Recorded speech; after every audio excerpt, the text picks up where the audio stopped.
हे लाडली, हे प्रियाजू, हे स्वामिनी जू, मन मेरो बार बार अभिलाष है। लाडली मेरी स्वामिनी, ये मन मेरो बार बार अभिलाष है। ऐसो भाग जागी है कबहू, ये रूप माधुरी चाखे, रूप माधुरी चाखे। मन मेरो बार बार अभिलाष है। हे लाडली रची रची विमल माल पहिरावो, रस की बतियां भाखे। नित नित नव नव लाड़ लड़ावत, उतरिन लो दृग राखे। मेरी स्वामिनी उतरिन लो दृग राखे। हे प्रियाजू, आपकी कृपा से मेरे मन में एक पवित्र अभिलाषा जागृत हुई है।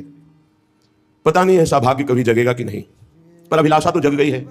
अभिलाषा यह है लाडली जू कि मैं आपके रूप रसाशों का नेत्रों के द्वारा पान करूं, आपको देखूं, आप प्रिया प्रीतम का दर्शन पाऊं।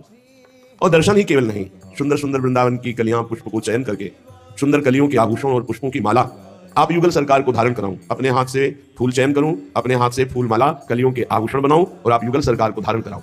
नवीन नवीन आभूषण, नवीन नवीन मालाएं और विविध प्रकार से आपको सुख पहुंचाऊं। और अवसर मिले तो मैं बातों में इतना प्रवीण कि आप दोनों को हंसा दूं, रसबत्तियां ऐसी हास परिहास की बातें करूं, आप दोनों को सुख पहुंचाऊंगा। प्रियवादन, आप दोनों को सदैव सुख पहुंचे ऐसी ही बात कहूंगा। और हे लाडली, नित्य नवीन नवीन सेवा करके आप युगल सरकार को सुख पहुंचाते हुए अपने नेत्रों की पुत्री बनाकर रखना चाहता। आप ऐसी कृपा करो, जब आप दोनों युगल सरकार गलबहियां दिए हुए वृंदावन की कुंज निकुंजों में विहरण करें तो हम पीछे पीछे आपका यश गान करते हुए चले। हिलमिल डोलहु दो लगी पाछे, गावत गीत रसाला। रचि रचि रास लाड़िले नाचत, शोभा विशद विशाला। तु कंकन किंकिनी नूपुर बाजत, नाचत मोर मराला। वारो तन मन जीवन कोटिक, देखी देखी ते ही काला। ले ले पंखी पीछे डोलहूं, हरिश्रम होत निहाला। ये ममास पूजा ये स्वामिनी, भोरी शरणागत हे प्रतिपाला। मेरी लाडली, आप युगल सरकार जब वृंदावन की कुंज निकुंजों में विहरण कर रहे हो, फिर हम पीछे पीछे मधुर गान आप युगल सरकार का कर रहे। इतने में सखियों ने अद्भुत संगीत वादन किया, आप दोनों रास कर रहे हैं। वृंदावन की मयूर मंडली आकर आपके साथ नृत्य कर रही, हंस मंडली, और मैं इस सुख को देख रही हूं। आपकी कंकन किंकिनी नूपुर ध्वनि से मिलकर सब वाद्य बज रहे। ऐसे सुख में तन मन प्राण करोड़ों हो तो न्यौछावर कर दे। प्रियाजू, आप कृपा करो, मेरी अभिलाषा की पूर्णता होनी चाहिए। मैं आपको देखूं, आपके श्री अंगों की सेवा का अधिकार पाऊं, आपके रास विलास में प्रवेश पाऊं। आप ऐसी कृपा कीजिए। श्रीपाद प्रबोधानंद जी महाराज कह रहे हैं कि मुझे राधा चरणारविंद की शरणागति मिल गई ना, अब मुझे कोई परवाह नहीं। अस्तु में नरक कोटि सिद्ध्यस्तु, नेष्टम न चेश्वरो दयितां। श्री राधा चरणाम्बुजो मधुरिमा, लोभस्तु नो भवेत् शिथिला। शिथिल, मैं कभी शिथिल नहीं हो सकता, चाहे नरक जैसा भयंकर कष्ट दिया जाए। क्यों? क्योंकि मन तो राधा चरणारविंद के सुख में डूब रहा है, तो शरीर के दुख सुख की कौन परवाह करे। मन ही तो दुख सुख का अनुभव कराता है। देखो, अगर मन को बेहोश कर दिया जाए तो शरीर का कोई भी अंग काट दिया जाए, कोई कष्ट नहीं होगा।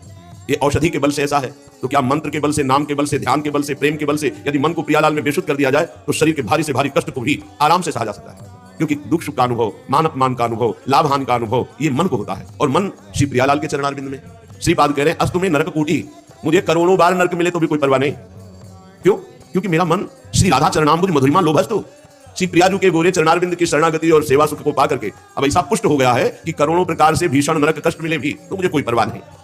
अब सिद्ध्यस्तु नेष्टम नचेश्वरो दयिताम, हम मैं किसी ईश्वर से कृपा की याचना नहीं करूंगा, उससे दया की भीख नहीं मांगूंगा। क्यों? क्योंकि मुझे प्यारी जी के चरणों का आश्रय मिल गया, जहां ईश्वरों की भी ईश्वर रसघन मोहन मूर्तिम विचित्र केली महोत्सवोल्लसितम राधा चरण विलोड़ित रुचिर शिखंडम हरिम बंदे। मेरी लालसा, ये देखो कोई महान पुरुष ही बोल सकता है, इतनी पुष्ट हो चुकी है राधा चरणारविंद में, ना भवेत् शिथिलता। आप किसी भी कारण से शिथिल नहीं हो सकती। हो सकता है कई कारण उपस्थित हो जाए, शरीर रोगी हो जाए, विपत्ति आ जाए, कोई साथ ना दे, अवस्था हो जाए, अपमान हो जाए, निंदा हो जाए या मृत्यु हो जाए, कुछ भी हो सकता है। ये मृत्यु लोक है, नाशवान है। अब मैं शिथिल होने वाला नहीं। क्यों? क्योंकि मेरा मन श्री जी के चरणों में समर्पित हो चुका है।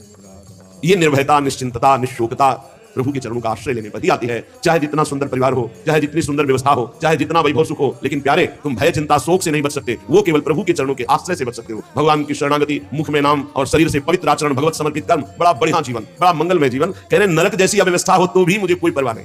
क्यों? क्योंकि मन सत्प्रेम सिंधु मकरंद रसोग धारा, सारा नर श्रमविदा सर्वदा सिद्धेषु। स्वामी जी के चरणारविंद से अजस्र प्रेम की धारा अपने शरणागतों के हृदय में प्रवाहित होती रहती। ये गोविंद जीवन धर्म है। जो ये गोरे चरणारविंद है, गोविंद के जीवन धन है, और उनकी शरणागति मुझे प्राप्त हुई। अब मुझे किसी ईश्वर से भी दया की याचना नहीं करनी, और किसी भी तरह, किसी भी प्रकार के कष्ट से अब मेरे मन में प्यारी जी के चरणारविंद की शरणागति में शिथिलता नहीं आएगी। ये बहुत उत्तम कोटि की स्थिति होती है। जब हम बहुत भगवत चर्चा सुनते हैं, भगवान का महात्म जागृत होता है, और जब भगवान की कृपा होती तब लगता है कि प्रियाजू के चरणारविंद हमें कौन सी निधि मिलेगी।